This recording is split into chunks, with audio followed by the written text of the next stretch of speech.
기도하고 시작하겠습니다. 아버지 하나님 감사드립니다. 저희들 늘 하나님의 은혜 가운데 있음을 인하여 감사드리고, 참 세상은 참 혼란스럽고 우리가 참 어떤 길로 가야 할지 알 수 없지만 하나님께서 우리의 길이 되시고 친히 우리를 인도하셔서 얼마나 감사한지요. 세상에는 정말 소망이 보이지 않습니다. 어디를 봐도 정말 앞이 캄캄하지만 그래도 우리에게 소망이 있으면 하나님께서 살아계시기 때문이고 우리 주님 예수님께서 우리의 주님이 되시기 때문입니다. 감사드립니다. 이 시간도 저희들 조직신학을 공부하기 원합니다. 하나님의 말씀 전할 수 있는 은혜 주셔서 감사드리고, 또 우리가 함께 하나님의 말씀을 조직신학으로 들을 수 있는 은혜도 주신 것 감사드립니다. 우리가 성경이 가르치는 진리의 말씀 듣고 이 말씀으로 세상을 이기며 살 수 있도록 은총 베풀어 주세요. 아버지의 은혜 감사드리며 예수님 이름으로 기도하옵나이다. 아멘. 예, 더위에 잘 계시죠? 예, 제가 목이 약간 쉰 것 같네요. 근데 제가 워낙 좀 이렇게 말이 어눌한 편이고 느린 편이라 여러분들 고생하시는데, 또 목이 약간 쉰 것 같아서 여러분에게 좀 죄송한데 제가 더 노력을 좀 선명하게 말씀을 전할 수 있도록 이렇게 노력하면서 강의를 하도록 하겠습니다. 댓글들 보니까 독일에서도 출석하셨네요. 제가 알기로는 미국에서도 들으시고 당연히 우리 한국에서 이렇게 많이 들어주셔서 감사드리고요. 여러분들 정말 여러분들이 있기 때문에 하나님께서 우리 대한민국을 결코 버리지 않으실 줄 믿고 여러분들에게도 감사드리고, 또 무엇보다 우리 하나님 아버지께 감사드립니다. 지난 시간에는 우리가 종교에 대하여 우리 뒤에 써놓은 것처럼 조직신학 서론 공부하는데, 이 조직신학 서론 요거 서론 하나 가지고 사실은 이렇게 한 학기 한 5개월 해야 돼요. 근데 아주 이렇게 좀 간단하게 4시간에 끝내려고 하거든요. 그래서 지난 시간에 인류의 보편적인 현상인 종교에 대하여 우리가 함께 배웠고요.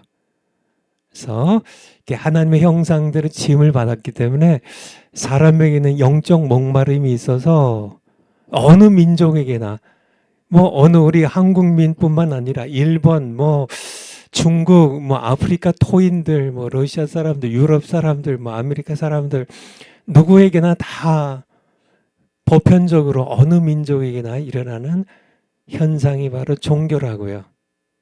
그런데 종교에는 한계가 있다고 말씀드렸죠. 종교의 한계는 곧 피조물인 인간의 한계라고. 지난번에 공부했던 내용들을 한번 파워포인트로 잠깐 이렇게 살펴보고 복습 좀 해보고, 그리고 오늘 이제 강의할 계시로 넘어가도록 하겠습니다. 한번 파워포인트 한번 올려주실까요? 우리 조직신학 개론이 이제 들어갔는데요. 지난 시간부터 서론에 대해서 공부하고 있습니다. 그래서 서론을 4주에 끝낼 예정입니다. 첫 시간은 종교, 두 번째 시간은요, 우리 파워포인트 다음 거요. 그래서 우리 서론을 4주에 끝냈는데 첫 시간 종교 지난 시간에 했고요. 오늘 계시를 거의 다 끝내려고 그래요. 계시에 대하여, 그리고 3장 성경에 대하여 이렇게 2시간에, 그래서 이제 4시간에 서론을 완전히 끝내려고 하는데요. 파워포인트 다음 거요. 지난번에 배운 종교에 대한 잠깐만 복습하면, 종교는 인류의 보편 현상이라는 거예요. 하나님의 형상대로 지음을 받았기 때문에 하나님을 향한 목마름이 있어서 생겨나는 영적 현상이라고. 파워포인트 다음 거요. 이 종교라는 이 자체가 이제 라틴어에서 나왔는데 이렇게 주의 있게 관찰하다, 뭐 다시 읽다, 뭐 그런 뜻인데 종교를 아주 이렇게 쉽게 또 정확하게 정확한 정의입니다. 종교라는 것은 인간 쪽에서 진리와 하나님을 찾아 나아가며 만들어낸 것이 바로 종교예요. 인간 쪽에서. 그리고 이렇게 신앙은요, 기독교의 신앙은 진리신 하나님 쪽에서, 이게 방향이 중요하다고요. 하나님 쪽에서 인간을 향해 찾아오심으로 주신 것이 바로 신앙이에요. 이거는 완전히 어떤 면에서 보면 정반대에 있습니다. 비슷한 게 아니에요. 정반대에 있습니다. 그래서 쉽게 말하면 종교는 사람이 만든 것이고요. 기독교 신앙은요, 하나님이 만들어 주신 은혜예요. 주신 겁니다. 그래서 제가 사과를 4개 갖고 왔는데요. 사과가 여기 한번 파워포인트 하고요. 어느 게 진짜인지 제가 한번 여러분들이 한번 맞춰보세요. 예. 어느 게 진짜일지 댓글에 한번 올려봐 주세요. 이게 진짜라고 생각하는 분 한번 한번 댓글에 한번 써주세요. 이거 진짜라고 생각하는 분. 첫 번째 거가 진짜인지. 두 번째 거, 이게 진짜로 생각하는 분, 1, 그러니까 첫 번째 거 1, 두 번째 거 2, 그 다음에 이게 진짜로 생각하는 분, 3번, 한번 댓글에 한번 올려봐 주세요. 4번, 이게 진짜라고 생각하는 분, 어느 게 1번이 진짜예요? 1번이 진짜예요? 아이고, 떨어졌네. 2번이 진짜라는 분이 두 분이 계신데요. 3번이 진짜라고 하신 분, 4번이 진짜라고 하신 분이 4분 연달아 뜨셨네. 5분, 또 2번, 4번, 필그림이란 분이 1번, 쭉, 이렇게 하셨네. 1, 2, 3, 4번, 4번. 지금, 투표로 하면, 민주주의식으로 투표를 하면, 이게 진짜 사과가 당첨이 됐습니다. 4번. 두 번째가 2번이 많고요. 2번. 4번이 압도적이네요. 첫 번째는 가짜시래. 이것도 4표, 이것도 첫 번째 거지 5표. 여러분들은 이제 화면으로 봐서 잘 모르시겠지만은, 갑자기 1번이 갑자기 더 많아지시네. 4번이 그래도 아직 더 많고요. 답을 가르쳐 드릴까요? 4번, 그러니까 정답은 진짜 3개는 가짜예요. 3개는 가짜고 진짜가 하나인데 진짜는 1번입니다. 1번. 이게 여러분들이 약간 이렇게 착각하시게 제 아내가 이 랩으로 이렇게 비닐로 싸줬어요. 그래가지고 가짜같이 보이는데 이거 하나만 진짜예요. 여러분들 좀 제가 이렇게 이 비닐을 안 벗기고 보여드려서 여러분들이 잘 모르신 것 같은데 요게 진짜입니다. 요게.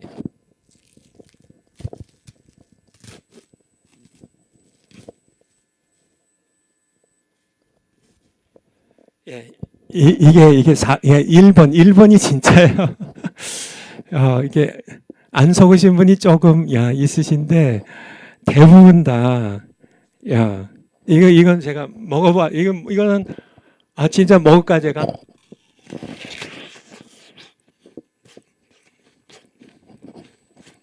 와, 진짜 달아요.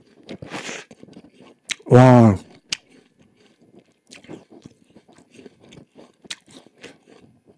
근데요, 다른 거는 이거 2번인데 이거 못 먹어요. 이거 3번도 이거 가짜예요. 4번이 진짜라고 하신 분 엄청 많은데 이거 가짜예요, 이거. 가짜요. 이 세 개랑 진짜 이거랑 차이가 뭐예요? 이거 진짜랑 나머지 세 개랑 차이가 뭐예요? 차이가 뭐예요? 진짜 비슷하죠. 종교와 기독교 신앙이 비슷하다니까요. 예, 비슷해요. 이거 여러분 드리고 싶지만 이거 할 수 없이 제가 혼자 먹어야 할 것 같아요. 엄청 달아요. 차이가 뭐예요? 차이가 아주 근본적인 중요한 차이가 있는데요. 나머지 세 개는 다 사람이 만든 거예요. 사람이 만든 거. 그리고요, 요거는요, 하나님께서 만들어 주신 거예요. 제가 왜 이 얘기 드리는지 아시겠죠? 기독교 신앙에는 하나님 주신 거는 생명이 있어요. 생명이.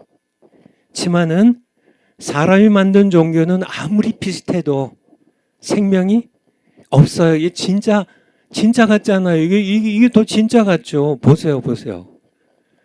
예, 얼마나 먹음직해요. 정말 기독교 신앙하고 비슷하지만은 종교에는 사람이 아무리 잘 만들어도요, 뭐 아무리 크게 만들고 아무리 섬세하게 만들고 아무리 멋있게 만들고 아무리 잘 만들어도 생명은 만들 수가 없어요. 생명은 하나님만 만들 수 있어요. 여러분들, 기독교 신앙에 대해서 제가 말씀드리는 겁니다. 다 비슷해 보여요. 세상 사람들은 잘 몰라요. 정말 기독교 신앙을, 하나님 주신 이 신앙을 맛본 사람만 알아요. 맛본 사람만 알아요. 먹어보지 못한 사람, 뭐 기독교 뭐 종교가 다 비슷한 거죠. 같은 거죠. 뭐 모양만 틀리지 사실은 다 마찬가지 아니에요. 그 사람은 기독교 신앙을 먹어보지 못한 사람이에요. 진짜 성화를 먹어보지 못한 사람이에요. 늘 가짜만 본 사람이에요. 다른 종교를 가짜라고 해서 좀 죄송하지만 어쨌든 사람이 만든 종교에는 아무리 멋있어도 사람이 만든 종교에는 생명이 없다는 얘기예요. 요한일서 5장 12절인가요? 아들이 있는 자에게는 생명이 있고 하나님의 아들이 없는 자에게는 생명이 없느니라. 딱 차이가 있죠. 내가 곧 길이요 진리요 생명이니, 예수님이 나는 부활이요 생명이니, 내가 생명의 떡이라고요. 내가 생명이라고요. I am the life. 예수님이 생명이, 예수님이 있으면 생명이 있는 거고, 예수님이 없으면 몸뚱이는 살아있어도 영적으로는 죽은 겁니다. 죽은 거예요. 인간은 아무리 뛰어나도 인간의 과학이 지금부터 뭐 100년, 1000년 동안 엄청나게 더 발달한다 할지라도 하나님의 창조를 이용해서, 농업을 이용해서 하나님의 창조를 이렇게 남용하고 오용하고 변형시켜 가지고 어떤 것들을 만들어낼 수는 있지만은 뭐 화학 물질들을 뒤섞어 가지고 뭐 칼슘을 넣고 아미노산을 뭐 조작해 가지고 끓이고 뭐 이렇게 뭐 자르고 섞고 해 가지고 생명을 창조할 수는 없어요. 종교도 마찬가지입니다. 종교는 사람 쪽에서 하나님을 찾아가며 만들어낸 게 종교고요. 기독교 신앙은요, 진리신 하나님께서, 파워포인트로요 다시요, 진리신 하나님 쪽에서 우리가 스스로 하나님을 찾아올 수 없기 때문에요. 죄 때문에 우리가 부패해서요. 칼빈주의 5대 강령, 지난 학기에 배우셨죠. 전적 부패입니다. 전적 부패예요. 인간이 하나님을 스스로의 능력으로 찾아갈 수 없기 때문에 진리신 하나님께서 우리를 찾아오셔서 우리에게 주신 것이, 선물로 주신 것이 신앙이에요. 기독교 신앙은 그래서 살아있어요. 우리가 이 생명의 떡을 먹으면 우리가 살아요. 근데 사람이 만든 종교를 통해서는 우리가 결코 생명을 얻을 수가 없어요. 아시겠죠? 종교의 핵심은 한마디로 사람의 노력이에요.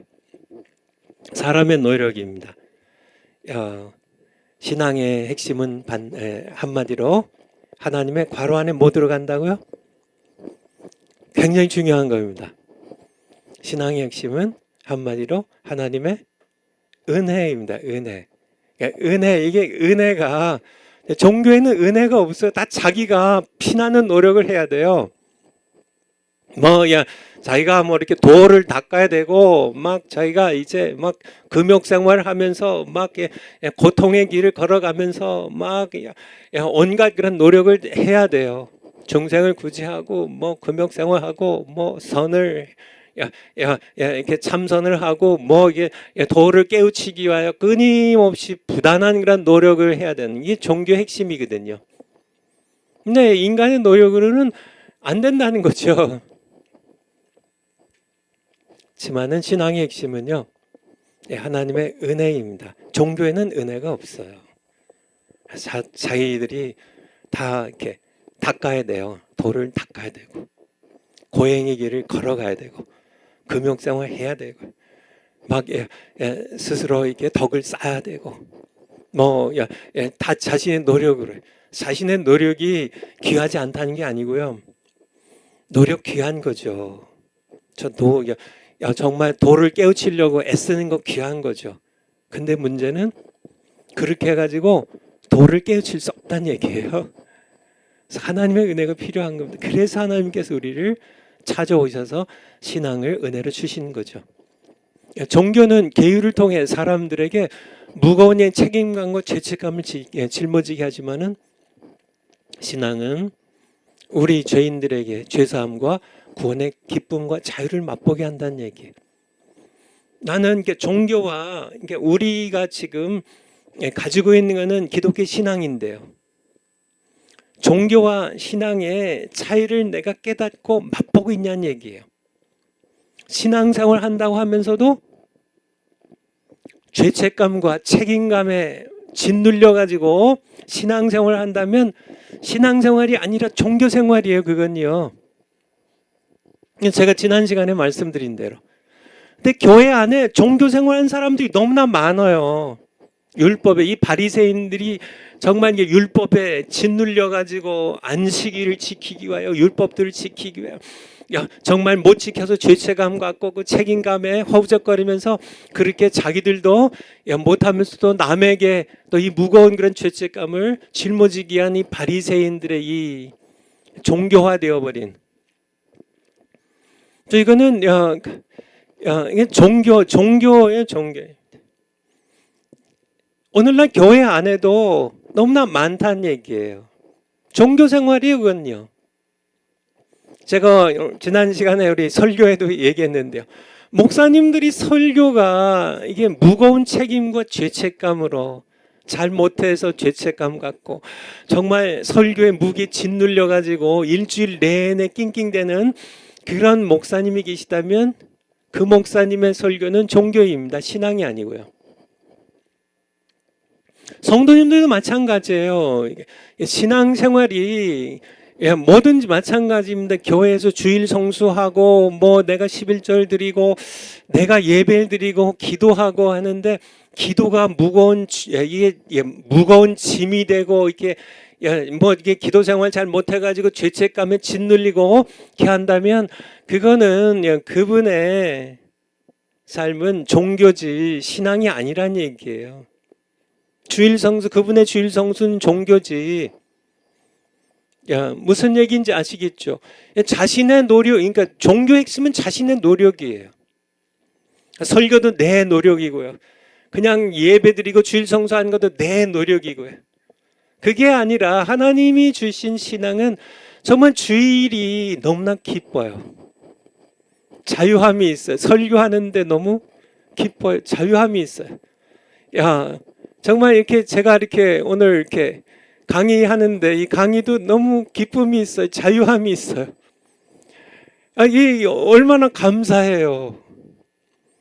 나 같은 게 뭔데 하나님의 말씀을 전할 수 있는 이 기쁨 그렇잖아요. 나 같은 정말 타다 남은 부지깽이만도 못한 그런 나 같은 그런 벌레만도 못한 이 나 같은 정말 지옥에 던져져서 참 고통 가운데 영원히 살아갈 죄인에 불과한 나 같은 것 정말 쉽게 교만하기도 하고 늘 뭐 위선에 빠지고 이렇게 영적인 정말 이렇게 귀한 일에 나태하고 뭐 이런 그런 아무 쓸모짝 없는 그런 이 죄인을 예수님의 피로 씻으시고 용서하시고 내가 이게 정말 예수님 안에서 참된 신앙을 맛보게 하신 종교의 이 무거운 그러한 멍에를 깨뜨리시고 신앙의 이 기쁨을 주신 하나님께서 이렇게 말씀 전하게 하시는데 얼마나 기뻐요. 얼마나 이게 예수님 안에 있는 자유입니다.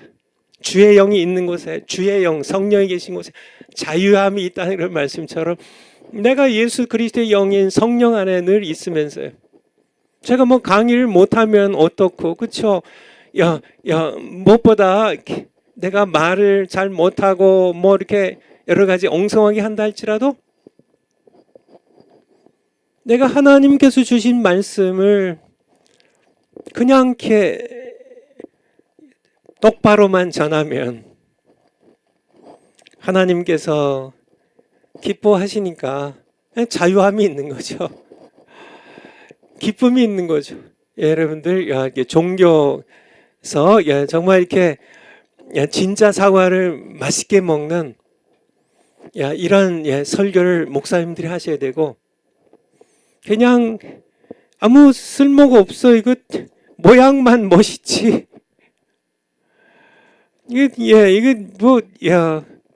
이거 100만 개 가짜 사과를 모으면 뭐해요? 아무리 이 사과를 아무리 멋있게 뭐 크게 뭐 산더미 같이 만들면 뭐해요? 무거운 짐밖에는 더 되겠어요? 이거 짊어지고 살아야 뭐해요? 내가 이것을 맛보는 그런 기쁨도 없고 내 영혼을 살리는 생명도 없는데 그러니까 이렇게 종교와 신앙에 대해서 근데 끊임없이 인간은 종교화되어 간다는 거죠. 그러니까 교회 신앙도 이게 끊임없이 종교화되어 가요. 종교화가 정말 무서운 거죠. 자꾸 종교화되어 가요.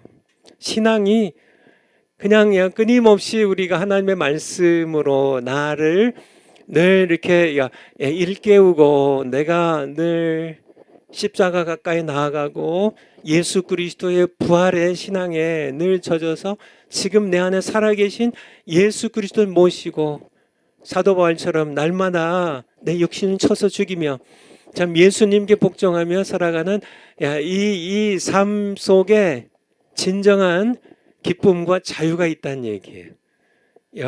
진짜 사과를 거기서 맛보니까. 그러니까 어쨌든 여러분들이 이 종교와 신앙을 이 차이를 정확하게 깨달아야 되고요. 여러분들이 신앙의 기쁨과 자유를 느끼고 맛보며 살아가야 된다는 얘기입니다. 파워포인트 다음 거요. 종교의 한계가 이때 종교는 피조물로서 인간의 한계를 넘어설 수 없다는 거고요. 그래서 계시의 필요성이 대두된다는 얘기예요.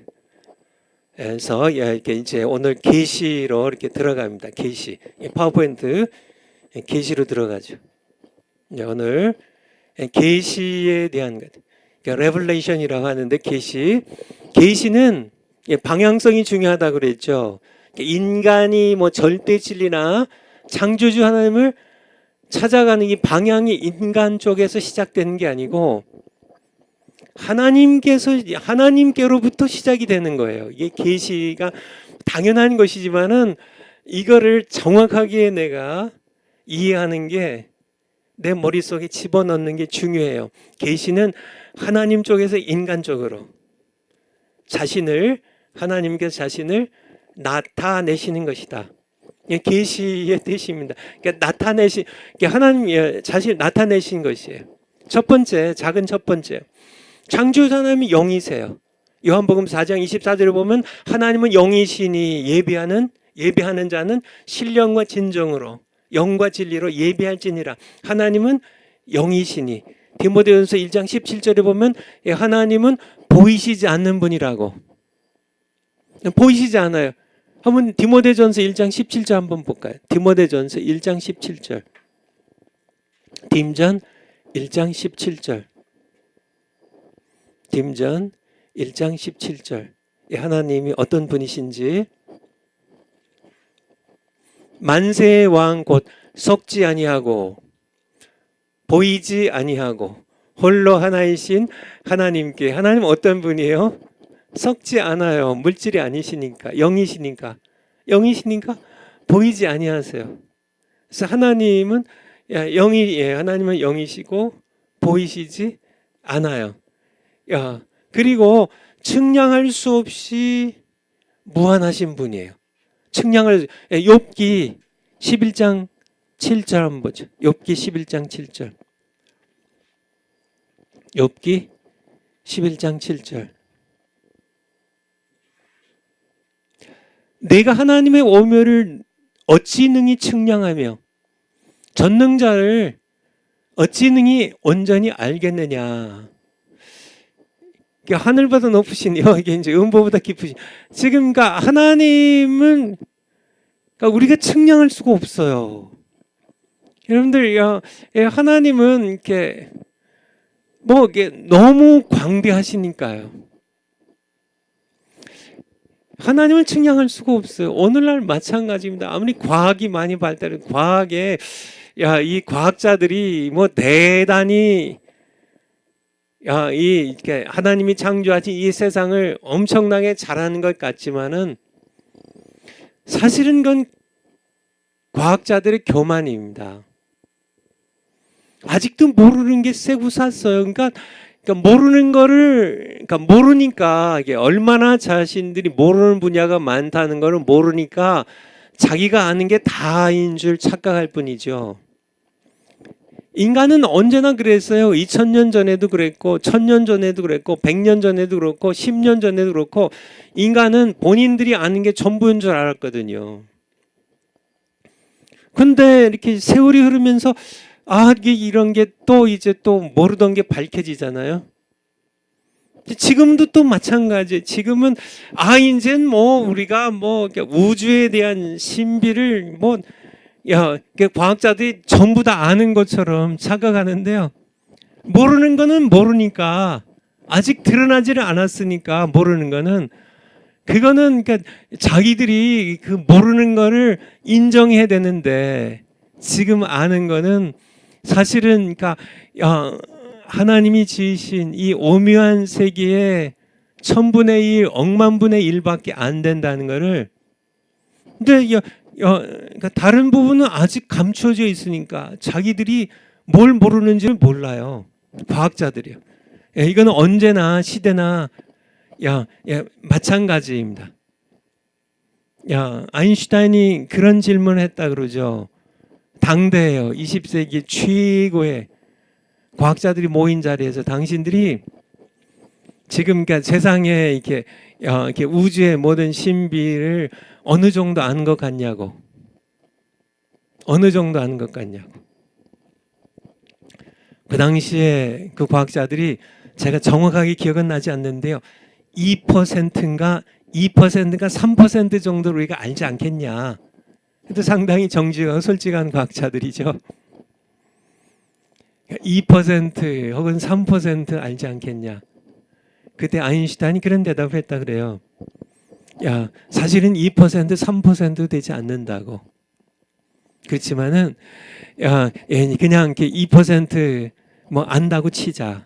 3% 안다고 칩시다. 그렇다면 당신들이 모르는 97%의 당신들이 모르는 97%의 미지의 세계에 하나님께 살아계시다는 것을 당신들이 부인하면 되겠냐고. 무슨 얘기인지 아시겠죠? 근데 사실은 이제 또 다시 근 100년이 지난 지금 21세기도 마찬가지입니다. 지금도요.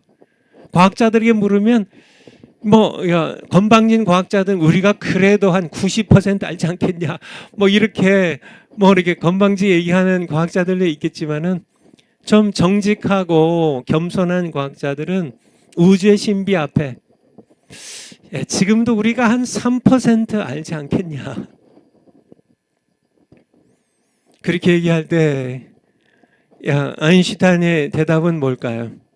그러면 97%의 당신들이 모르는 미지의 세계에 하나님, 창조주 하나님이 살아계실 것을 당신들이 인정해야 되지 않냐고. 근데 왜 하나님이 안 계신 것처럼 그렇게 진화론을 가르치고, 진화론이 그게 가설에 불과한데 이게 과학적으로 입증된 과학인 것처럼 이게 완전히 배후에는 진화론은 사실은 종교고요. 전에도 제가 얘기 드린 것처럼 하나님을 거부하기 위한 무신론자들의 고집에 불과합니다. 어쨌든요. 하나님은 이렇게 정말 이렇게 하나님의 오묘하심을 측량할 수가 없어요.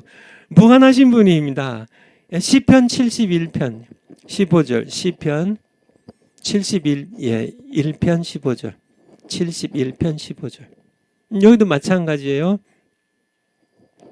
내가 측량할 수 없는 주의 의와 측량할 수 없는 전도서 8장 17절, 전도서 8장 17절. 마찬가지로요. 하나님의 모든 행사를 살펴보니 해 아래서 하시는 일을 사람이 능히 깨달을 수 없도다. 사람이 아무리 애써 궁구할지라도 연구하고 노력하고 애쓸지라도 능히 깨닫지 못하나니 비록 지혜자가 안오라 할지라도 능히 깨닫지 못하리로다. 지혜자 솔로몬의 본인의 솔직한 고백입니다. 사람이 능히 깨달을 수가 없어요. 결국 그러니까 피조물인 인간이 창조주 하나님을 깨달은다면, 난 하나님을 알아요. 나는 내가 이렇게 과학적으로, 내가 문학적으로, 내가 이렇게 이성적으로, 내가 철학적으로, 내가 이렇게 연구해가지고 하나님을 내가 다 파악했습니다. 그렇게 얘기를 한다면 둘 중에 하나입니다. 그 철학자가 하나님이든지 아니면 하나님께서 피조물 인간 수준이든지. 근데 아니에요. 그렇게 될 리가 없죠. 아무리 철학자, 과학자를 할지라도 그는 피조물인 인간의 좁은 이 머리 하나, 좁은 두뇌에 불과한 것이고, 창조주 하나님은 인간의 머리로서는 도저히 상상조차 할 수 없는 무한하신 분이시기 때문에요. 광대하신 분이기 때문에요. 이거는 이렇게 말이 안 되는 얘기입니다. 말이 안 되는 거예요. 조그만 개미 한 마리가 인간 세계를 파악했다고 가슴을 치며 개미 한 마리가 내가 인간을 다 알았어. 그래도 다 안 게 아니죠. 근데 개미와 인간은 같은 피조물이잖아요. 피조물인 인간이 하나님과 인간은 창조주와 피조물 사이의 차이예요. 그러니까 인간이 알 수 없다는 거죠. 우리 신약 성경에서 로마서 11장 33절. 롬 11장 33절. 사도 바울의 고백이죠. 마찬가지 얘기입니다. 깊도다 하나님의 지혜와 지식에 부요하며 그의 판단은 측량치 못할 것이며 그의 길은 피조물로서 인간이 찾지 못할 것이로다. 도저히 측량할 수가 없어요. 하나님의 지혜와 지식의 깊이는 부요함을. 근데 오늘날 과학이나 철학은 이게 교만이라고 해야 되겠죠. 인간의 교만이죠. 더욱이 하나님 없대요. 자기들이 하나님 자리에 앉으려고. 이게 정말 가관이죠. 그러니까 일단은 인간이 하나님을 측량할 수 없다는, 너무 광대하고 너무 높고 너무 깊은 분이시라. 피조물인 인간의 이 알량한 두뇌로는 알 수 없는, 측량할 수 없는, 정말 헤아릴 수 없는, 다 깨달을 수 없는 그런 하나님이심을 겸손하게 인정할 줄 알아야 되겠죠. 파워포인트로 한번 다시 돌아가 보죠. 예. 그래서 이렇게 계시란 게 하나님께서 인간에게 자신을 나타내시는 건데 드러내신 건데요. 왜 그렇게 할 수밖에 없냐면 하나님께로부터 오는 계시가 없다면 피조물일 뿐만 아니라 죄로 인하여 부패된 인간은 자신의 힘과 종교로 결코 하나님을 알 수 없기 때문이에요. 하나님은 측량할 수 없이 무한하신 영이신 분이시. 그러니까 인간이 그러니까 하나님으로부터 오는 이 계시가 없으면 아무리 종교로요, 아무리 인간의 철학과 힘과 능력으로 하나님을 알려고 해도요, 뭐 인도에서 뭐 도사들이 뭐 돌을 닦고 뭐 절대 진리를 이렇게 깨달으려고 하나님을 찾아보려고 그렇게 애를 써도 하나님으로부터 오는 계시가 없으면 하나님을 알 수 없다는 것. 왜냐하면 하나님은 영이시고 측량할 수 없이 무한하신 분이기 때문에. 그게 작은 첫 번째 거고요. 작은 두 번째 거. 그런데 감사하게도요. 하나님은 인간에게 자신을 계시하기를 기뻐하신 하나님이셨다는 거예요. 하나님은 자기의 형상대로 이렇게 창조된 인간을 사랑하고요.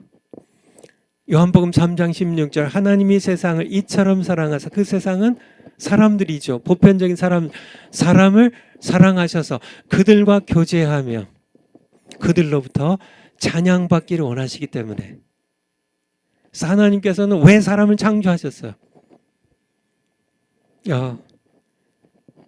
왜 사람을 창조하셨어요? 이유가 하나님 그냥 심심하셔서 사람 창조하셨나요?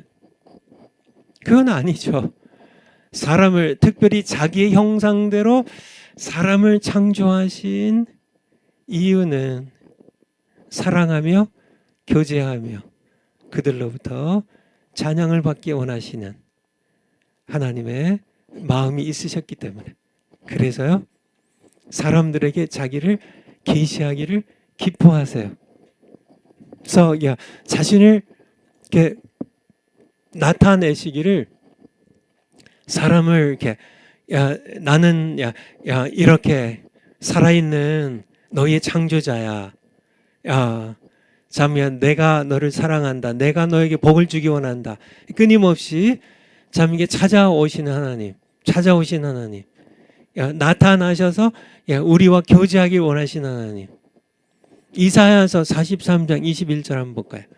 이사야서 43장 21절 43장 21절 하나님께서 이 백성은 내가 나를 위하여 지었나니 나의 찬송을 부르게 하려 함이니라. 하나님께서는 그러니까 자신을 이렇게 나타내고 싶어 하세요. 그러니까 이렇게 어떤 젊은 부부에게 아기가 태어나면요. 왜 아기를 낳죠? 젊은 부부가? 저희 가정에 이제 아들 둘이 있고요. 근데 이제 아들 둘이 다 결혼을 해가지고 큰 아들이 지금 대만에 이제 선교사로 있는데 큰 아들 내외에게 아들만 셋이 태어났어요. 아들 셋이 태어났는데 지금 이 녀석들이 지금 만으로 6살, 4살, 2살이에요. 근데 이렇게 지난번에 이제 이렇게 한국에도 이렇게 한번 이렇게 일주일 동안 다녀갔고요.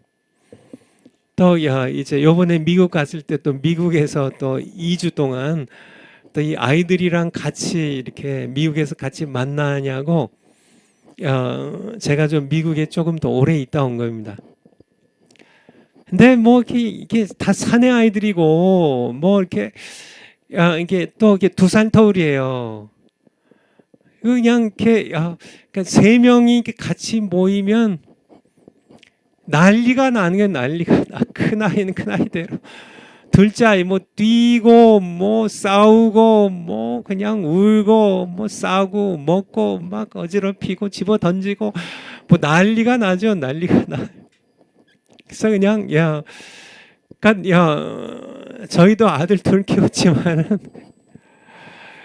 아니 그냥 선자 셋, 그러니까 이 선자 셋을 정말 저희 집에도 오니까 얼마나 귀엽고 그쵸. 그냥 이렇게 제 모습을 이게 할아버지인데요. 이게 셋째 손자가 제 모습을 가장 많이 닮았고요. 이제 우리 둘째는 그 엄마를 이렇게 닮았고 뭐 이렇게 뭐 이렇게 그러니까 뭐 너무 귀엽죠. 근데 이렇게 한 일주일 있다가 저희 집에 일주일 있다가 가는데 아이 공항에다 데려다주고 얼마나 시원하고 후련한지 너무 이렇게 애들이 가니까 손자들이 가니까 좋더라고요. 뭐, 뭐 난리 버거지죠. 막 뒤집어 엎고 막 발로 차고 뭐 싸우고 울고 어쨌든요. 근데 또 보면 또 좋아요.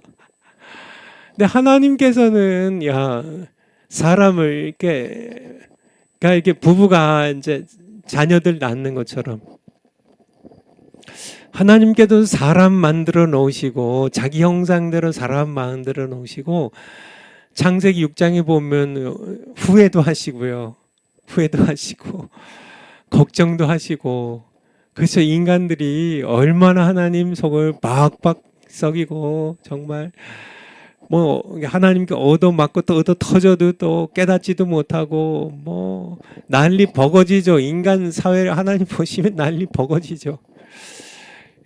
어쨌든요 하나님께서는 그런 인간들을 창조하시고 후회도 하시고 하시지만은 그럼에도 불구하고 하나님께서 사랑하시고 또 그들과 함께 교제하시고 그들로부터 찬양을 받는 게 찬양받는 게 하나님께서 참 우리가 하나님의 은혜에 만족하는 게 하나님을 향한 찬양이에요. 하나님 너무 기뻐요. 하나님 우리의 창조자 되심을 감사합니다. 우리가 하나님으로 인하여 만족하면 그게 하나님께 찬송이죠. 하나님 오늘 주신 아침 맛있게 먹었습니다. 감사합니다. 하나님께 찬양이죠. 하나님에 대한 만족, 하나님이 주신 은혜에 대한 감사의 표현, 만족. 근데 바로 그게 하나님께서 사람을 창조하신 목적이에요. 그래서 하나님께서는 자신을 이렇게 계속 계시하기를 기뻐하세요. 창세기 12장 1절에 보면 하나님께서 아브라함에 이르시되 너는 본토 친척 아비집을 떠나 내가 지시할 땅으로 가라. 이렇게 늘 이렇게 자신을 이렇게 보여주기 원하세요. 계시하기를 기뻐하세요. 출애굽기 3장에 보면 하나님께서 누구에게 나타나세요? 모세에게. 모세가 80세 되었을 때 시내산 호렙산에서요. 장인의 양떼를 치고 있을 때 떨기나무의 불꽃 가운데 하나님 나타나셔서 모세야 모세야 내가 선 땅은 거룩한 땅이니 내 발에 신을 벗으라고 계시하기를 기뻐하신 하나님. 하나님께서는 자기 자신을 계시하기를 기뻐하신 하나님이세요. 계시 하나님은 하나님 편에서 우리 인간을 향하여 찾아오셔서 자신을 계시하세요. 이 계시하시는 그래서 우리가 하나님을 알게 되는 겁니다. 욥기 38장은 볼까요? 욥기 38장 1절. 욥기 38장 1절. 때에 여호와께서 폭풍 가운데로서 욥에게 말씀하여 가라사대. 이게 하나님의 계시예요. 욥에게 드디어 고통 가운데 있는 정말 엄청난 고통 가운데 있는 혼란 가운데 빠져 있는 욥에게 하나님께서 요게 계시입니다. 하나님 쪽에서 인간인 욥에게 찾아오셔서 자신을 나타내시는 이렇게 성경은 창세기 1장부터요. 요한계시록 22장까지 끊임없이 하나님은 계시하시는 하나님으로 계시하시는, 자기 자신 드러내신 하나님, 드러내기를 기뻐하신 하나님으로 늘 찾아오시는 분이세요. 찾아오시는 분.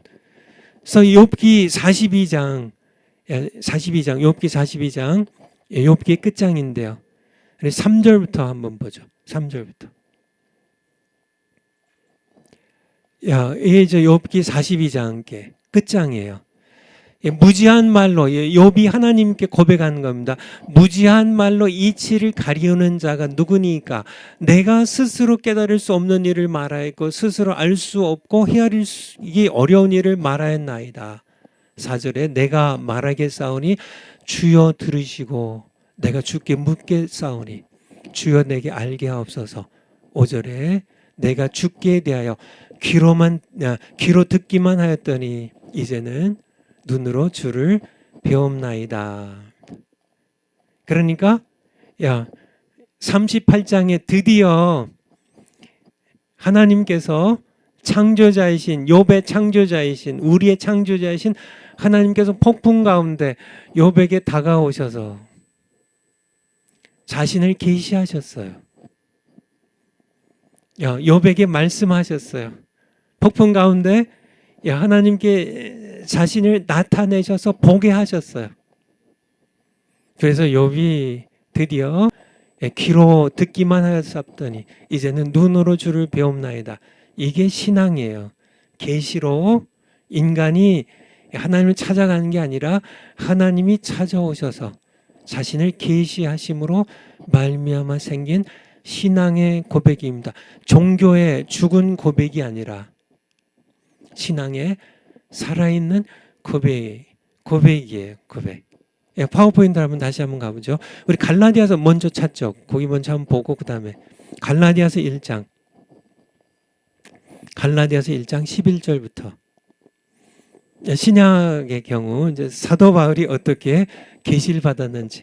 형제들아 내가 너희에게 알게 하노니 내가 전한 복음이 사람의 뜻을 따라 된 것이 아니라. 무슨 뜻이에요? 사람이 만든 게 아니라는 얘기입니다. 종교가 아니란 얘기예요. 그래서 바울이 전한 복음은 종교가 아닙니다. 사람이 하나님의 진리를 사람 쪽에서 이렇게 만들어낸 게 아니에요. 그러면 종교가 돼버리죠. 12절에 이는 내가 사람에게서 받은 것도 아니요 사람에게 배운 것도 아니요 오직 예수 그리스도의 계시로 말미암은 것이라. 무슨 얘기예요? 그러니까 하나님께로부터 온 겁니다. 이게 이제 신앙이에요. 이건 신앙입니다. 사람에게서 만들어진 거면은 종교인데요. 바울의 복음은 하나님께로부터 그리스도의, 그러니까 하나님의 아들 성자 하나님 그분의 계시로 말미암아 하나님께로부터 온 거예요. 그러니까 이거는 바울의 복음은 신앙이죠. 13절에 내가 이전에 유대교에 있을 때에 행한 일을 너희가 들었거니와 하나님의 교회를 심히 핍박하고 잔해하고. 이때까지 사도 바울은 아직 종교 생활을 하고 있었던 겁니다. 사도 바울이 바리새인이었거든요. 종교 생활이에요. 오히려 하나님의 교회를 핍박해요. 종교인들은. 오늘날도 종교인들은 참 신앙하는 그죠? 정관 목사님 핍박하고요. 정말 이렇게 참 신앙을 가지고 살아있는 산 신앙을 가진 사람들을 죽은 교회 안에 종교인들이요, 바리새인들이 교회를 핍박하는 것처럼 사도 바울이 예전에 교회를 핍박했던 것처럼 이렇게 박해하고 잔해하죠. 14절에 내가 내 동족 중 여러 영갑자보다 유대교를 지나치게 믿어 우리 조상의 유전에 대하여 더욱 열심히 있었으나 이 조상의 유전입니다. 이게 사람이 만든 전통의 종교화된 전통이에요. 대하여 더욱 열심히 있었으나 15절에 그러나 내 어머니의 태로부터 나를 택정하시고 은혜로 나를 부르시니가. 하나님께서 다가오세요. 16절에 그 아들을 예수 그리스도를 이방에 전하기 위하여 그를 예수 그리스도를 내 속에 나타내시기를. 이게 계시예요. 계시하시기를 기뻐하실 때 내가 곧 혈육과 의논하지 아니하고. 왜냐하면 종교가 되니까 혈육과 의논하면 하지 아니하고 17절에 또 나보다 먼저 사도된 자들을 만나려고 예루살렘으로 가지 아니하고 오직 아라비아로 갔다가 이 아라비아로 갔다가 여기서 예수 그리스도를 3년 동안 계시를 통하여 이제 하나님께서 그의 아들 예수 그리스도의 계시를 사도 바울에게 하나님 쪽에서 바울에게 온 이 복음은 종교가 아니라 신앙이에요. 하나님께서는 바울에게도 계시하기를 기뻐하셨다는 겁니다. 파워포인트 한번 다시 한번 가보죠.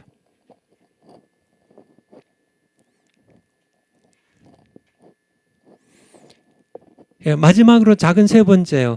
오늘날도 살아계신 하나님께서는 그러니까 우리에게 계시하기를 기뻐하신다는 얘기예요. 그러니까 성경과 성령을 통하여 그러니까 오늘날도 하나님은 그러면은 아브라함에게 창세기 12장 1절에 아브라함에게요. 출애기 3장에 모세에게요. 사무엘서 3장에 사무엘에게 욥기 42장에 38장 42장에 욥에게요. 참 갈라디아서 1장에 사도 바울에게 그 외에도 성경 수많은 사람들에게 이사야에게요. 다니엘에게요. 예레미야에게 에스겔에게 하박국에게 직접 계시하셔서 말씀하시고 참 찾아오시고 계시하셨던 하나님께서 오늘날은 그런 침묵하시냐? 아니란 얘기죠. 하나님 성품이 바뀌셨어요? 그리스도는 어제나 오늘이나 영원히 동일하시다고. 하나님은 변치 않으신 하나님이세요. 오늘날도 하나님께서는 우리에게 자신을 계시하시기를 기뻐하세요. 오늘날은 주로 과거에 꿈으로도요, 환상으로도요, 선지자를 통하여 여러 가지로 불 붙는 떨기나무로요, 갈멜산에서 불러서 참 자신의 영광을 드러내시기도 하시고 여러 방법을 쓰시지만 오늘날도 꿈으로도 말씀하시고 이적을 통하여서도 자신을 계시하시지만은 오늘날의 주된 방법은 성경과 성령으로 여러분 한 분 한 분에게 하나님께서는 자기를 나타내시기를 계시하시기를 기뻐하세요. 하나님 살아계신 분입니다. 이분을 만난 적이 있냐는 얘기예요. 요한계시록 3장 20절에 보면 내가 문 밖에서 문을 쾅쾅쾅 두드리노니 누구든지 내 음성을 듣고 정말 부활하신 예수 그리스도께서 하나님의 아들 예수 그리스도께서 우리에게 말씀하십니다. 원배야 하고요. 사무엘에게 하셨던 바울아 하셨던 그러한 하나님께서요. 아브라함을 찾아가시고 잠깐 모세야 네가 선 땅은 거룩한 땅이니 내 발에 신을 벗으라고 하셨던 하나님께서 오늘날도 살아계신 하나님으로 여러분에게 말씀하시고 여러분의 마음을 두드리고 계시다는 얘기입니다. 말씀하신다니 이 하나님을 만나 계시를 우리가 공부하면서요. 오늘날은 그냥 하나님 침묵 입 딱 다무시고 침묵하신 하나님 아니란 얘기예요. 오늘날도 말씀하신다니까요. 히브리서 10장 19절부터 보면 22절에요. 우리가 한번 찾아볼까요? 히브리서 10장 19절. 그러니까 예수님께서 자신의 몸을 찢어서 하나님께 계신 지성소로 나가는 길을 여셨어요. 그러므로 형제들아 우리가 예수의 피를 힘입어 성소에 들어갈 담력을 얻었나니 이 길은 우리 일과 휘장 가운데 열어놓으신 새롭고 산 길이요 휘장은 곧 저희 육체니라. 예수님이 십자가에 못 박혀 죽으시면서요 자신의 육체를 찢으면서 성전이 휘장을 위로부터 아래까지 둘러 쫙 찢으셨습니다. 이제 들어오란 얘기예요. 내 아들의 피를 힘입어 내가 있는 지성소 안으로 들어오라는 얘기입니다. 22절에 보면 하반절에요. 그러므로 참 마음과 온전한 믿음으로 하나님께 나아가자는. 하나님께서는 우리를 초청하시고 우리를 만나시고 우리에게 말씀하시고 우리가 기도할 때마다 우리가 성경 읽을 때마다 우리에게 찾아오셔서 자신을 계시하시고 나타내시기를 기뻐하시는 기뻐하신 하나님이세요. 하나님께 우리는 끊임없이 기도할 때마다 뭐 기도하고 그냥 뭐 무거운 마음으로 그냥 듣는 분도 없고 뭐 나에게 응답하는 분도 없고 그냥 그렇게 무거운 짐처럼 이렇게 기도하고 끝나면 그건 종교적인 기도입니다. 신앙의 기도가 아니에요. 하나님은 자신을 나타내기를 기뻐하시는 분이세요. 기뻐하시는 분이세요. 그러니까 예배 드릴 때 그냥 이렇게 여행도 가야 되고 애들이랑 같이 좀 날씨 더운데 물놀이도 가야 되고 뭐 여름 다 끝나가는데 이제 끝났나요? 뭐 휴가도 못 갔는데 애들이랑 주말에 좀 놀러도 가야 되는데 예배 빨리 끝나면은 애들이랑 가서 뭐 맛있는 거라도 먹을까 뭐 어디 해변에 뭐 인천 앞바다라도 한번 가볼까 뭐 이렇게 뭐 그냥 그런 식으로 예배 그냥 종교적인 그런 죽은 종교 생활로서 주일 정수하고 그래서 빨리 예배 끝나면 가서 맛있는 거 먹고 뭐 이렇게 시원한데 뭐 놀러 가고 뭐 그런 게 아니라 정말 신앙으로서 예배는 기쁨과 자유가 있어야 되는데 그 현장에는 하나님의 계시가 있어야 돼요. 하나님이 어떤 모양으로든지 말씀으로나 내게 말씀하시거나 내게 은혜를 베푸시며 찾아오시는 아브라함의 하나님만 되고 내 하나님은 안 돼요. 모세에게는 나타나길 기뻐하시는데 모세 하나님이 여러분의 하나님이 아니신가요? 맛 보셔야 된다는 얘기예요. 맛 보셔야 된다. 계시하기를 기뻐하시는 하나님. 언제나 성경 읽을 때도요. 기도하면서요. 성경을 통하여 나를 찾아오시는 이 하나님을 여러분들이 꼭 이렇게 맛봐야 돼요. 이 사과 이렇게 제가 맛봤던 것처럼, 그러니까 이렇게 늘 이렇게 기도가 이렇게 죽은 사과처럼 그냥 이렇게 늘 그냥 이렇게. 근데 이건 종교 생활이에요. 종교 생활의 기도고 종교 생활의 예배예요.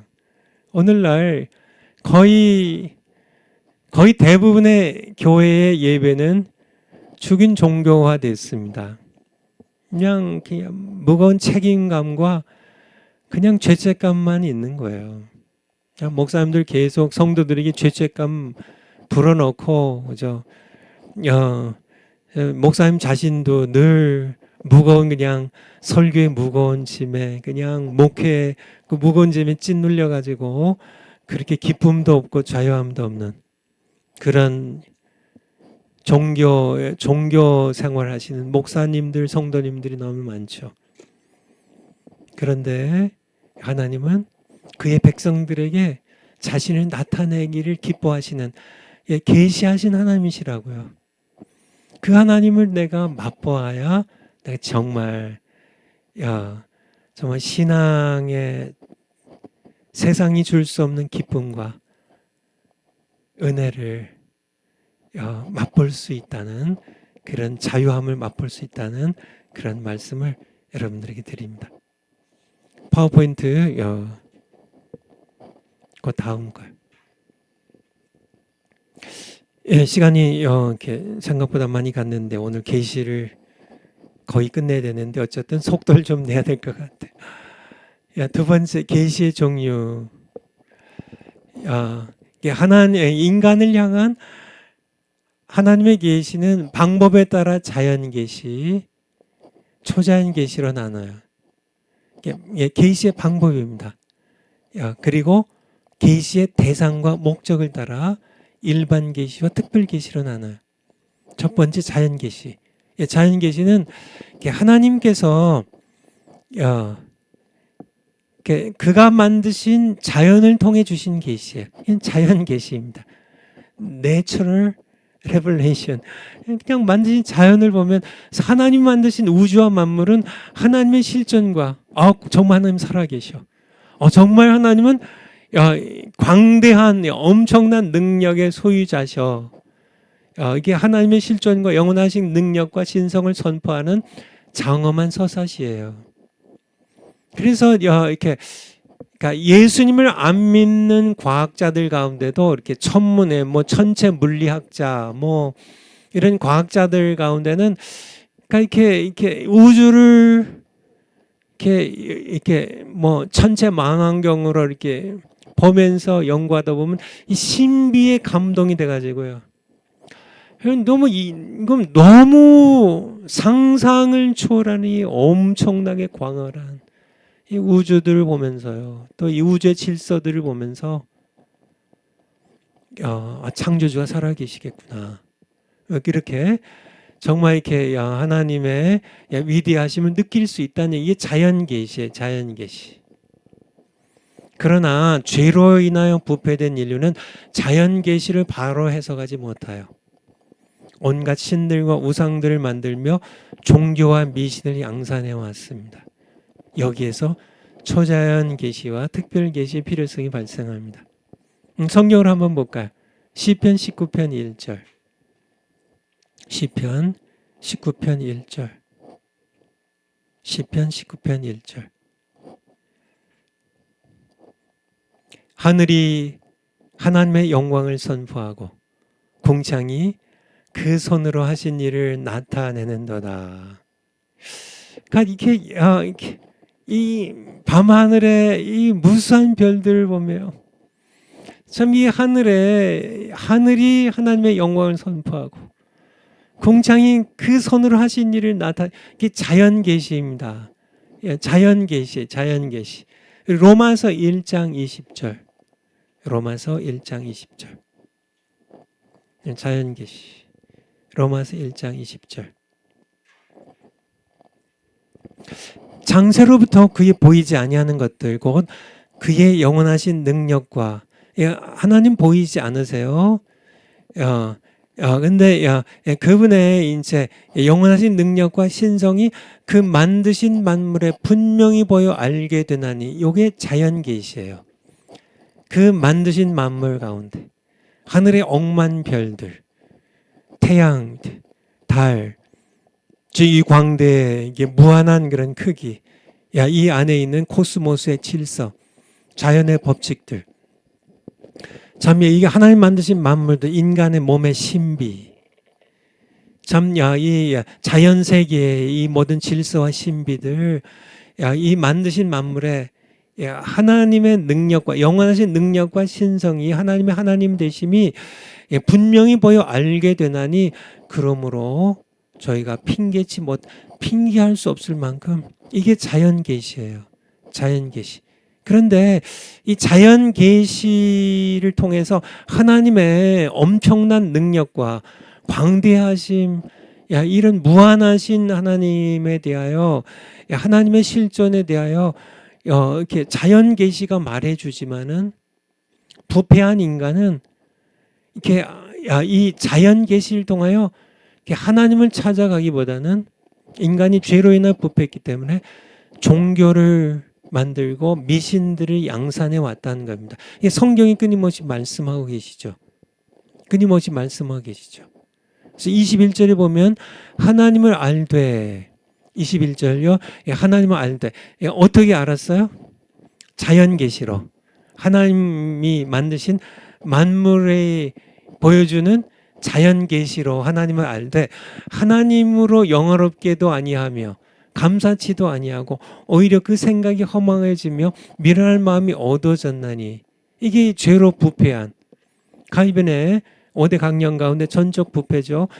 부패한 마음이 어두워졌나니 22절에 스스로 지혜 있다 하나 우준하게 되어 23절에 썩어지지 아니하는 하나님의 영광을 보이지 않는 영이신 정말 썩지 아니하고 보이지 아니하는 이 하나님의 영원한 영광을 썩어질 사람과 금수와 버러지의 형상의 우상으로 바꿨느니라. 종교와 미신들을 양산하는 자연 계시만으로는 자연 계시도 귀한 것이지만은 자연 계시만으로는 부패한 인간은 죄로 말미암아 타락한 인간은 하나님을 영화롭게 하고 하나님께 감사하며 하나님을 찾는 게 아니라 오히려 종교를 만들고 미신들 만들고 우상들 제작하고 죽은 종교를 만들어냈다는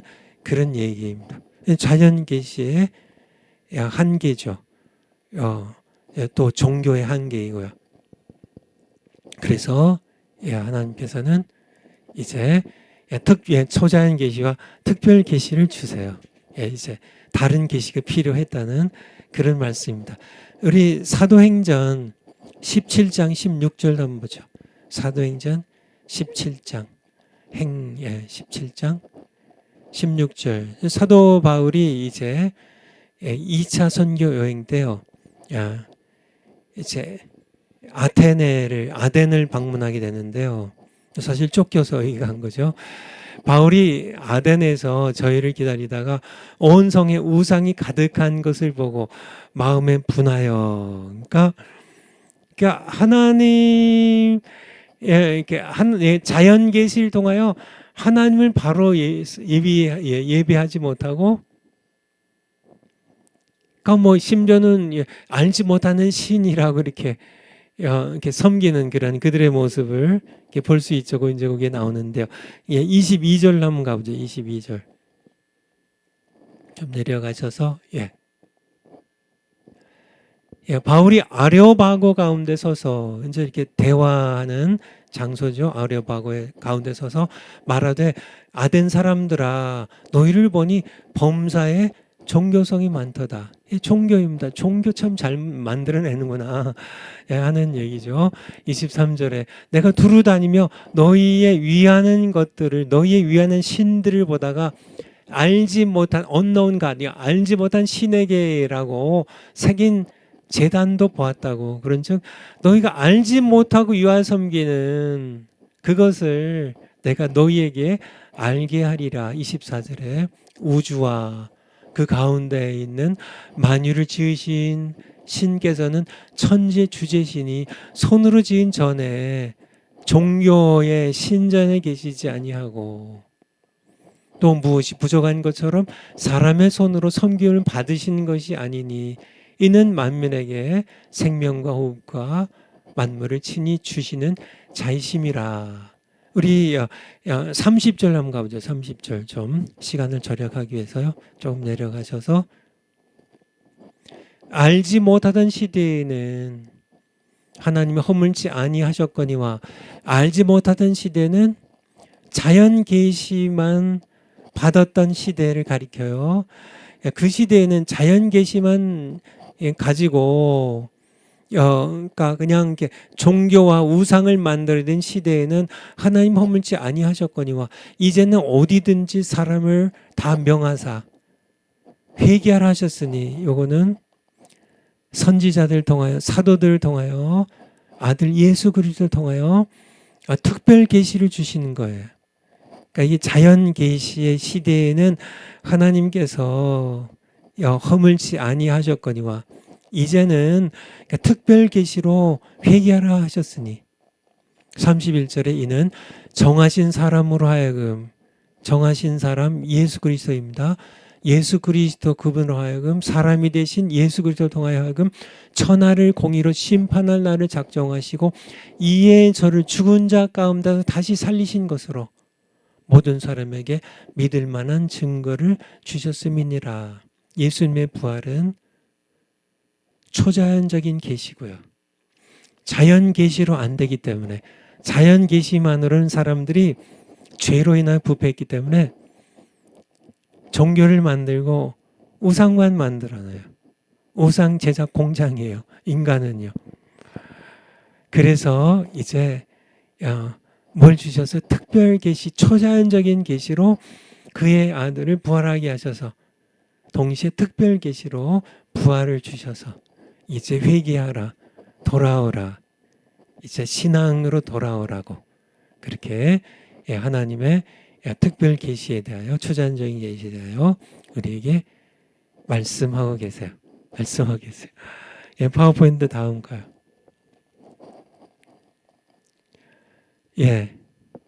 여기에 댓글들이 이렇게 쭉 나오네요. 맞죠. 우리 대구 4기 4기, 그러니까 5기도 이제 새로 등록 많이 하시지만은 4기, 3기, 2기, 1기 분들도 강의 계속 들으셔야 돼요. 강의들 이렇게 여러분들이 계속 여기도 4기 또 이렇게 들어오셨네요. 이렇게 감사합니다. 예. 우리 미국에서도 이렇게 많은 분들이 듣고 계신데요. 요 밑에 이제 이렇게 보면 연락처가 지금 뜨거든요. 미주 청교도 교무처장 거기 뜨죠. 분교장님도 이렇게 전화번호 뜨니까 연락하셔서 등록하시고 또 이렇게 여러분들 이렇게 모두 졸업하시 바랍니다. 그래서 이렇게 자연 계시로는 사람들이 계속 종교와 미신을 양산해 왔기 때문에 초자연적인 계시와 특별 계시의 필요성이 발생했다는 거고요. 파워포인트 다음 거요. 초자연 계시, 초자연 계시. 말 그대로요. 하나님께서 창조주로서 자연 법칙을 넘어 초자연적으로 자신의 실존과 능력을 나타내므로 자신의 영광을 보여주는 계시. 초자연적인 자연 법칙을 넘어서는 이적과 기적이라고 이렇게 얘기하는 거죠. 출애굽기 3장 1절에서 4절 보면 떨기나무에 호렙산 산 위에 이렇게 산에 떨기나무에 이게 어떤 나무 떨기나무에 불이 붙었는데 이렇게 불이 붙었어. 근데 이 나무가 타질 않아요. 그렇죠. 이게 초자연적으로 이렇게 또 출애굽기 14장에 보면 드디어 이스라엘 백성들이 출애굽을 해가지고 이집트를 떠나서요.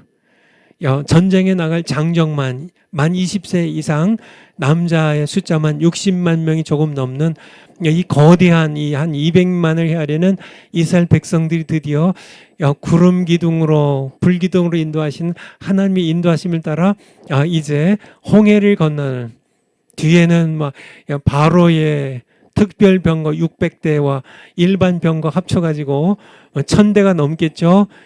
막 롬 이렇게 바로의 군대가 이렇게 추격을 하는 가운데 홍해를 하나님께서 가르셔가지고 홍해 바다를 가르셔가지고 그거를 건너게 한 초자연적인 이게 초자연 계시입니다. 초자연 계시. 그리고요 뒤따라오던 이 바로의 병거들과 군인들을 다시 물을 합쳐가지고 전부 물에 빠져 죽게 하는 그런 여호수아서 3장에 보면 요단강을 가르셔가지고 사실은 가르신 건 아니고요. 사실은 막으셨죠. 이렇게 딱 막으셨어. 그래서 이 물이 위로 쌓여서 한없이 물이 쌓이고 이 뒤로는 요 막힌 이 밑으로는 물이 다 말라버리는 그래서 건너게 하시는 그런 성경에 엄청 많이 나오죠. 엄청 많이 나오죠. 열왕기상 18장에 보면 여호수아 10장에 보면 기브온 전쟁 때예요. 기브온 성을 구하러 이제 여호수아가 군대 이끌고 갔을 때 이 전쟁에서요. 태양을 여호수아가 외치죠. 해야 멈추고 달이 멈추라고요. 그래서 해가 멈춰요. 그래서 해가 계속 떨어지지 않고 그냥 있어요. 여호수아가 참 이끄는 이 군대가 완전히 승리할 때까지 이게 하나님께서 초자연적으로 보여주시는 그런 뭐 수없이 많이 나오죠. 수없이 많이. 예수님께서 여러 가지 기적도 많이 일으키시기도 하시고 두 번째 예수님 자신도 초자연적 계시를 표적으로 사용하여 자신이 하나님께서 보내신 그리스도요 하나님의 아들이심을 증거하셨습니다. 우리 마가복음 4장 41절 한번 볼까요? 마가복음 4장 41절. 예수님께서 정말 큰 광풍 앞에 보면 큰 광풍이요. 광자가 미칠 광자죠. 큰 광풍이 몰아쳤어요. 제자들과 예수님이 지금 조그만 나무배에 정말 조그만 나무배에 지금 갈릴리 호수에서 있는데요. 광풍이 몰아쳐가지고 막 죽게 됐어요. 예, 그때 이제 예수님께 부르짖으니까 예수님께서 이 광풍과 파도를 꾸짖으시죠. 잠잠하라, 이게 잠잠하라 하시죠. 그때 이제 이렇게 바람이 멈추고 광풍이 멈추고 파도가 다 잔잔해졌을 때 제자들이 심히 두려워하여 서로 말하되 저가 누이기에 이분이 누구이시기에 바람과 바다라도 순종하는 거 하였더라. 여러분 아시겠죠? 예수님께서 이게 초자연 계시예요. 자연 계시가 아니고 자연의 법칙을 뛰어넘는 그런 이적을 통하여 표적으로 이분이 대체 누구이시기에 아니야 야 광풍아 잔잔해라 바다야 잔잔해라 하니까 이 바람과 바다가 예수님께 순종을 해요. 창조주 하나님의 능력이죠. 이게 초자연적 계시. 이 초자연 계시가 뭔지 아시겠죠? 요한복음 2장 11절입니다. 요한복음 2장 11절. 이거 보면 이제 가나 혼인 잔치에서 예수님께서 이렇게 표적이죠. 예수께서 이 처음 표적을 갈릴리 가나에서 행하여 그의 영광을 나타내심에 여기 표적이라는 말씀하시죠. 제자들이 그를 믿으니라. 이게 물을 포도주로 만드는 이게 초자연적 계시예요. 자연 계시와 초자연적 계시 뭔지 아시겠죠? 자연 계시는 그냥 만드신 자연 그대로 이 자연을 통하여 이 태양을 보면서요. 그냥 태양이 멈춘 건 아니고요. 이게 태양이 멈추면 초자연 계시고요. 태양을 그냥 보면서 태양의 참 하나님의 만드신 피조물로서의 태양의 영광을 보면서 이건 자연 계시죠. 그렇죠? 번개가 치고 뭐 우레가 이거는 자연 계시입니다. 밤하늘의 억만 별들은 자연 계시예요. 만들어진 만물로 분명히 보여 알려졌나니 하나님의 보이지 않는 하나님의 영원하신 능력과 신성이 그의 만드신 만물 가운데 자연 계시로 분명히 보여 알려졌나니 자연 계시고요. 이 초자연 계시는요. 자연 법칙을 뛰어넘는 자연 법칙으로는 물이 포도주가 안 돼요. 창조주 하나님의 능력으로요. 그렇죠. 홍해가 자연 계시로는 안 갈라지죠. 이 태평양 바다의 거대함을 보는 것은 자연 계시고요. 태평양 바다가 갈라지면 초자연 계시죠. 여러분 아시겠죠? 오병이의 기적, 초자연 계시예요. 또 죽은 나사를 살리시는 것 초자연 계시예요. 이거는 이렇게 죽음에서 다시 살아나는 건 초자연 계시죠. 그렇죠? 예수님께서는 더욱이 자신의 부활을 표적이라고 말씀하셔서 사람들이 예수님께 하늘로부터 오는 표적을 구할 때 내가 요나의 표적밖에는 보여줄 표적이 없다고 말씀하시면서 예수님께서는 자신의 죽음에서 부활하신 것을 통하여 초자연 계시예요. 통하여 자신이 하나님의 아들이시고 메시아이심을 증거하셨습니다. 파워포인트로 한번 가보죠.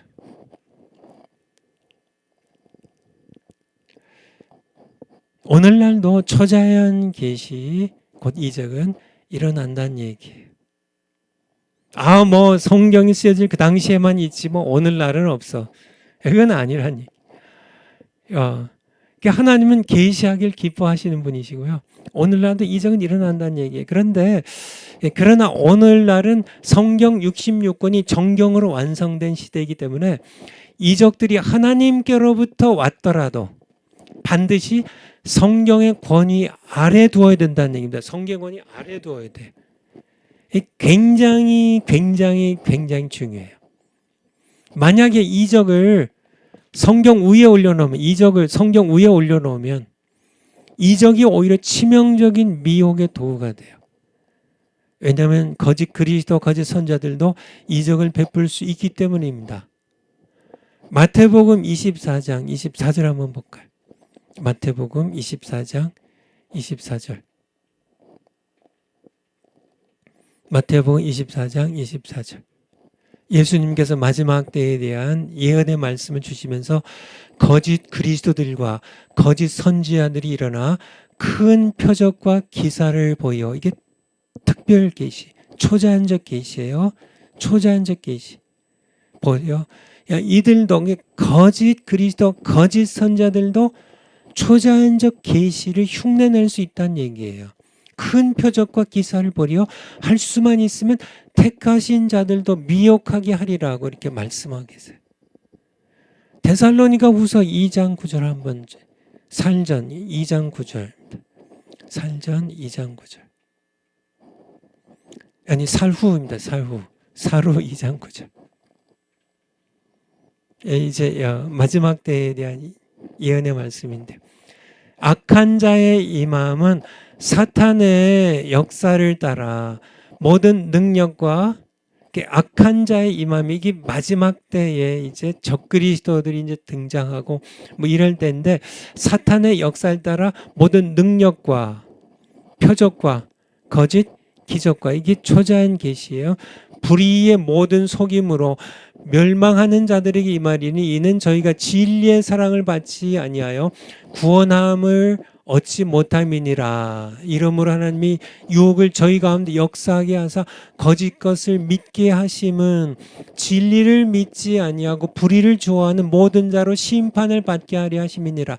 하나님께서 이 악한 자들, 거짓 그리스도, 거짓 선지자들, 그러니까 악한 자들이 이렇게 기사, 이렇게 초자연적 계시, 그러니까 이게 이적과 표적과 막 놀라운 일들을 행하도록 하나님께서 허락하신 이유는 진리를 믿지 않고 불의를 좋아하는 이런 사람들이 심판을 받게 하려고요. 그냥 이런 모든 미혹을 허락하시는데요. 여기에서 우리가 분명히 알아야 될 것은, 우리가 이렇게 이적을 이렇게 너무 좋아하게 되면, 그러니까 사람들을 이렇게 셋으로 분류할 수 있습니다. 이렇게 이적이라는 관점에서. 첫 번째 부류의 사람들은요, 그러니까 이적을 너무너무 좋아해요. 교회 안에도 많습니다. 이적을 병 고치, 암 덩어리 고치고, 막 이적이야. 막 초자연 계시를 너무 좋아해요. 그냥 막 꿈을 꾸고 막 해몽하고 그러니까 암이 낫고 기도를 해서 막 기적 같은 일들이 일어나고, 이거를 그러니까 이적을 성경보다 더 좋아하는 분, 성경의 권위를 무시하고, 성경은 이게 2000년 전 벌써 까만득한 옛날, 이거 성경 좋긴 하지만 이거 그냥 성경 무시해 버리고 이적을 성경 위에 두는 그런 기독교인들은 신비주의에 빠지고요.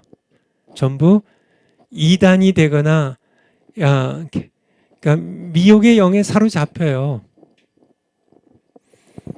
성경을 붙들지 않으면요.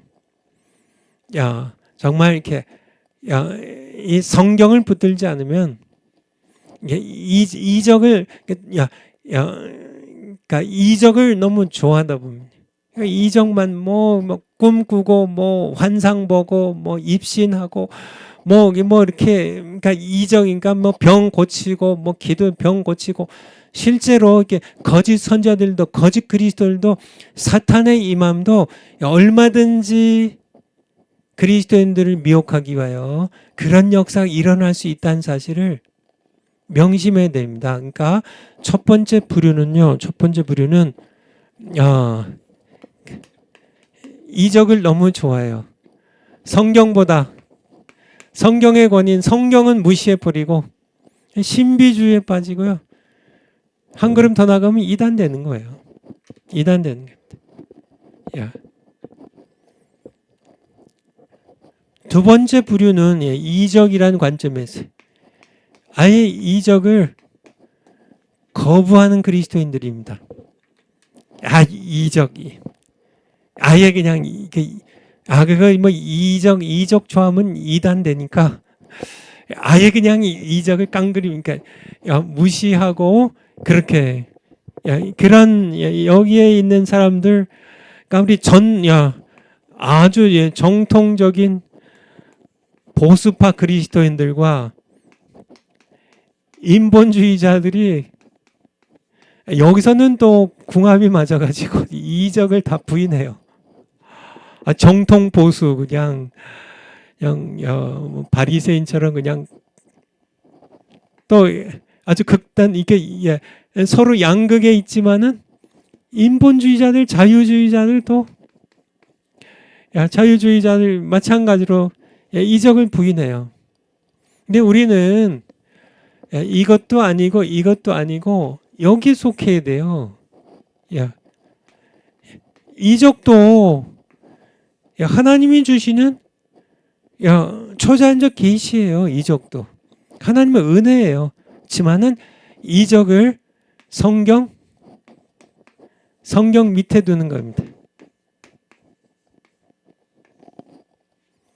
우리는 정말 계시를 공부하면서 이적도 하나님 주시는 계시예요. 하나님을 우리가 맛볼 수 있는 계시입니다. 계시. 하나님이 주시는 은혜예요. 이적을 그냥 깡그리 무시해가지고 뭐 요즘 과학 시대에 무슨 이적은 이렇게 하는 그런 인본주의잖아. 이게 정말 이렇게 빼빼 마른 그냥 이렇게 은혜는 그냥 바짝 말라버린 이 경건의 모양만 있고 경건의 능력은 상실되어 버린 정통 보수나 인본주의 자유주의자들처럼 이적을 깡그리 무시하는 것도 잘못됐지만은 이적을 너무 좋아해가지고 성경은 무시하고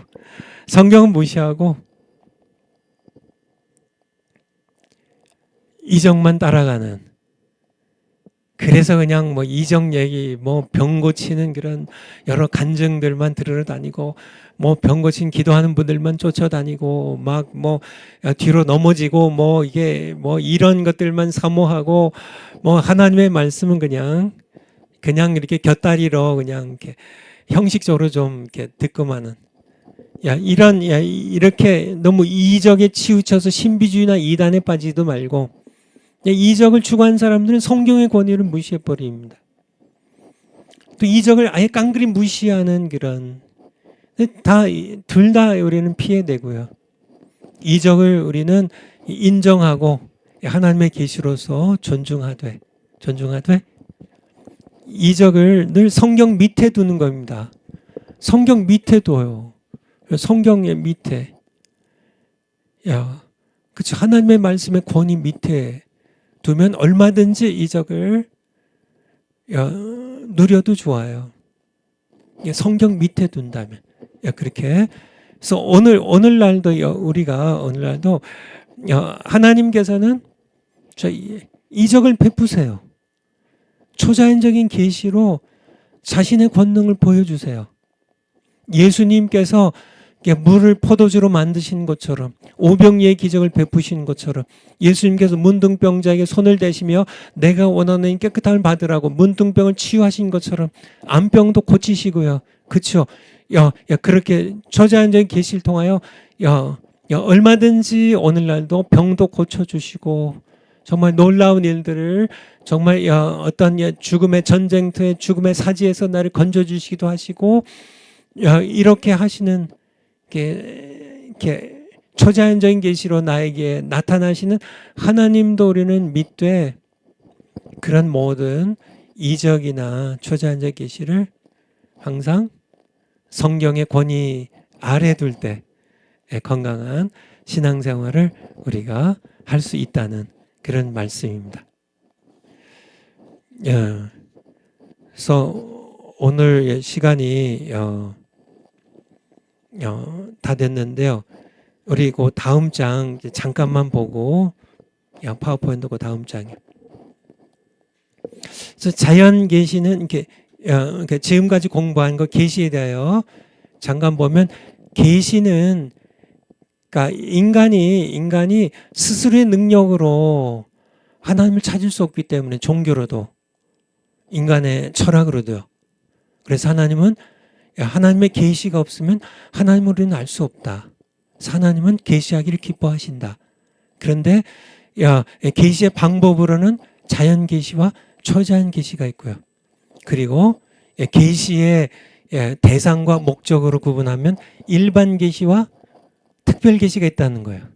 그래서 일반 계시는 제너럴 레벨레이션이라는 얘기는 그러니까 모든 인간에게 차별 없이 모두 보편적으로 주시는 계시. 이 일반 계시예요. 일반 계시. 여러분 아시겠죠? 그래서 차별 없이 주시는. 그래서 자연 계시와 일반 계시는 달라요. 왜냐하면 자연 계시는 계시의 방법을 말하고 일반 계시는 계시의 범위를 말하기 때문에 자연 계시와 일반 계시는 다르지만은 대부분의 자연 계시는 일반 계시에 속한다는 거예요. 그리고 작은 세 번째, 인간이 일반 계시로 하나님의 실존과 광대하심을 깨달을 수는 있지만 피조물의 한계와 죄의 영향을 인하여 하나님의 속성과 구원의 계획을 인간이 깨달을 수 없기 때문에 하나님께서 주신 것이 바로 특별 계시란 얘기입니다. 다음 시간에 이제 특별 계시를 공부하도록 하겠습니다. 기도하고 마치겠습니다. 아버지 감사드립니다. 하나님 영이시고 보이지 않는 하나님이신데 하나님께서 우리에게 하나님 자신을 보여주시기를 기뻐하셨기 때문에 우리가 하나님을 알 수 있었고 정말 마지막에 아들을 보내셔서 우리를 찾아오셨기 때문에 우리가 구원을 받을 수 있었음을 인하여 하나님께 감사드립니다. 계시하신 하나님 우리가 더 깊이 성경을 통하여 성령을 통하여 더 깊이 만나기 원합니다. 우리에게 나타나시고 찾아오시고 말씀하시고 우리로 하여금 정말 이렇게 만들어진 죽은 사과가 아니라 하나님께서 주신 그런 맛있는 진짜 사과를 맛보는 것처럼 하나님을 우리가 맛보며 하나님의 사랑을 참 하나님이 주신 이 신앙의 기쁨과 자유를 맛보는 저희들이 될 수 있도록 그래서 참 신앙인들이 종교인의 모든 탈들을 벗고 참 신앙인의 기쁨과 자유를 맛보는 저희들 모두 될 수 있도록 이 강의를 통하여 우리에게 깨우침을 주시옵소서. 예수님의 이름으로 기도하옵나이다. 아멘. 다음 시간에 만나겠습니다. 감사합니다.